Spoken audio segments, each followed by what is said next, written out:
Are we ready?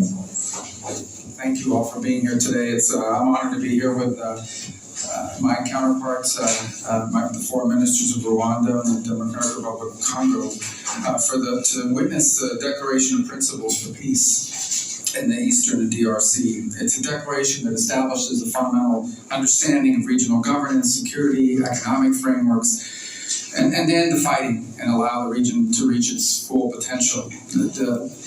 The eastern part of the Democratic Republic has seen 30 years of conflict. Durable peace and long-lasting economic development is not going to be easy, but it is important. And having both of my counterparts here, the foreign ministers of these respective countries, demonstrates the beginning of a strong commitment to having the conversations that we need to have in order to reach a resolution.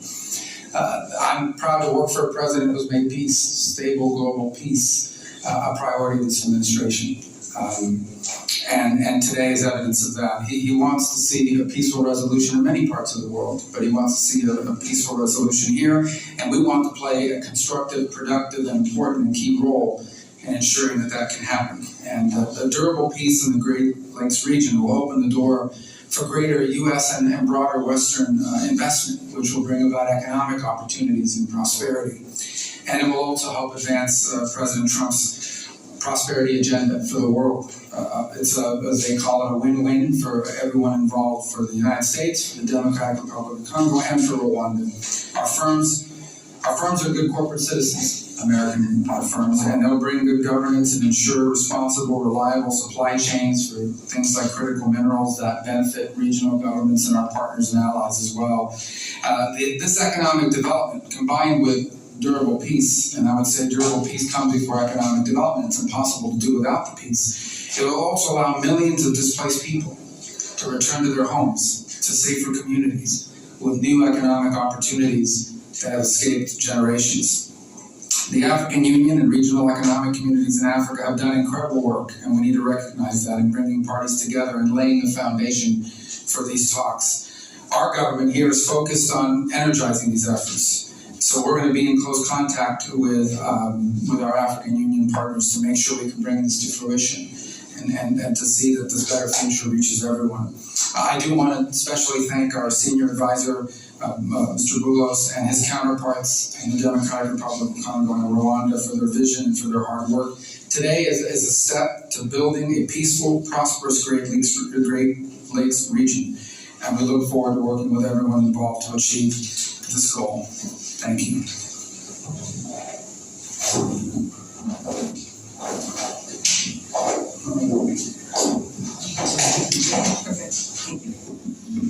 My apologies, I should have turned. No, I was looking, that was... No worries. Thank you. Mr. Secretary of State, Honorable Senator Marco Rubio, His Excellency Mr. Olivier Nubihire, Minister of Foreign Affairs of the Republic of Rwanda, Excellencies, distinguished guests, ladies and gentlemen, today marks not an end but a beginning, a necessary step towards peace taken with resolve and purpose.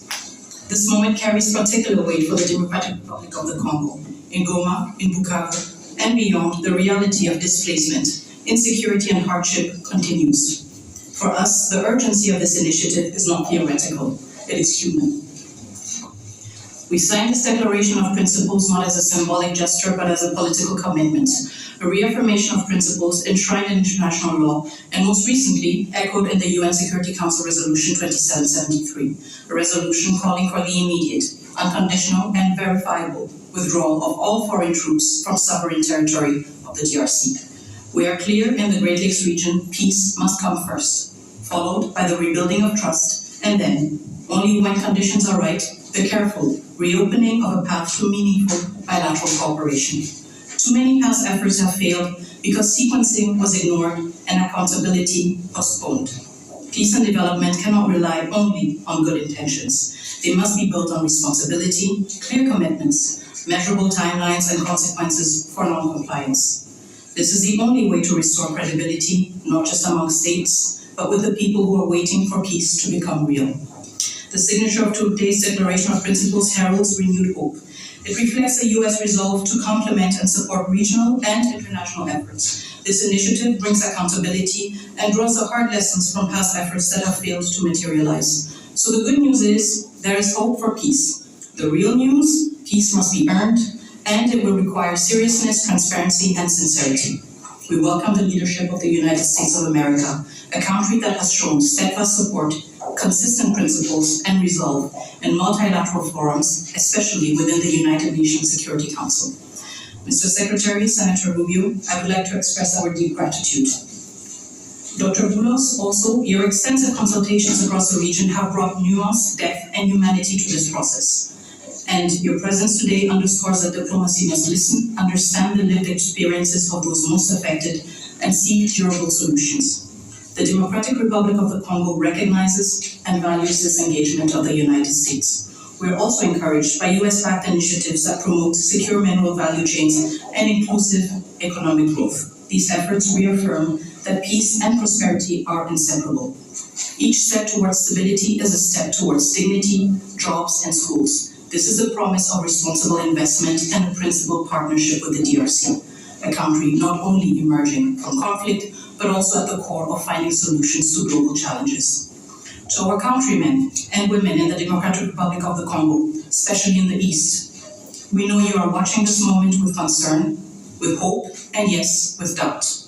And you are right to do so. You have every reason to expect more than promises. You are entitled to actions that measure up to the suffering you have endured. We draw strength from your resilience, from your commitment to justice, and from our shared, unwavering belief that our sovereignty and our territory are not negotiable. We are a nation that honors its responsibilities, and we understand that history, geography, and yes, maybe even fate has given us the neighbors we have. The borders we inherited, as confirmed by the African Union, are permanent and will never change. But beyond these lines lie histories, families, and communities that bind us together. This shared heritage calls for maturity, restraint, and the wisdom to recognize that peace is not weakness, it is strength. Once again, we stand at crossroads, with peace within reach, and we, the Democratic Republic of the Congo, are determined to move forward, building on the lessons from the past. We stand as a nation dedicated to achieving lasting peace. We welcome the support of a strong partner by our side.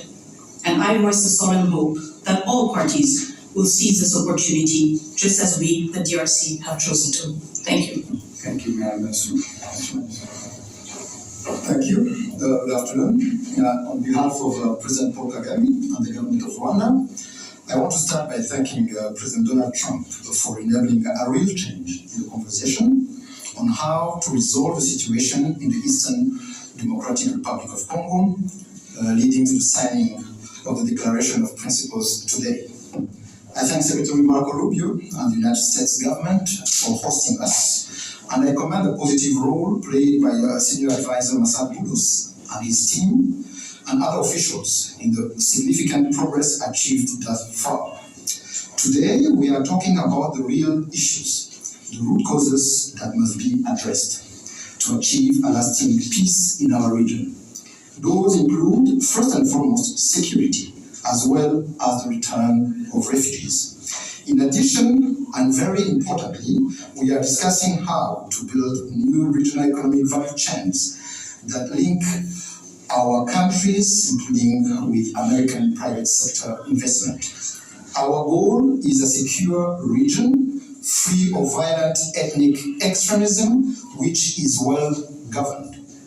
Working together, our region can be an engine of prosperity for all our peoples, and indeed Africa as a whole. The Declaration of Principles opens the door to a definitive peace agreement, giving fresh impetus to ongoing efforts of the Africa-led process under the East African Community and Southern African Development Community, as well as the Doha track, facilitated by the State of Qatar, where we have seen important breakthroughs in recent days. Our common aim is to conclude a comprehensive peace agreement as soon as possible. But there are no shortcuts or quick fixes, and we have to do the hard work to get it done right once and for all. Rwanda is committed, and we are ready to continue working together with all the partners involved to ensure the success of this initiative. I thank you all. Thank you. All right.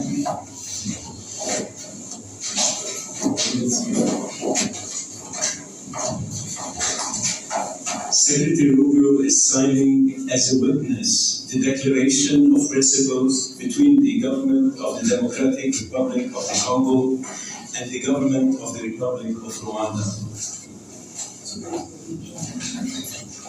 This declaration commits the parties to mutual recognition of sovereignty and territorial integrity, addressing security concerns, promoting regional economic integration, facilitating the return of displaced persons, supporting MONUSCO, and drafting a peace agreement. These are serious commitments from each side. The Secretary's presence here today as a witness signifies the importance the United States places on resolving this conflict to ensure both countries and their people prosper. We're looking forward to working with both sides to further our existing partnerships and foster win-win outcomes for all.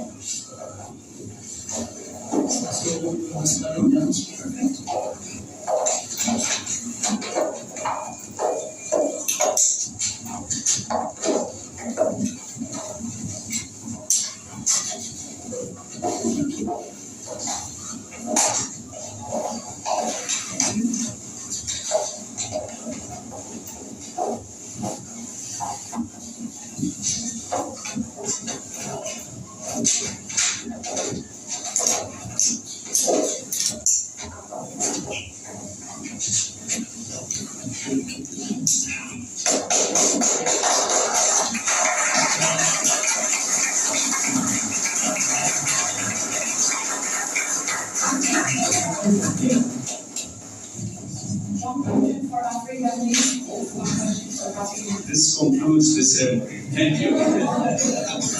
Mr. Secretary, one question for the entire continent.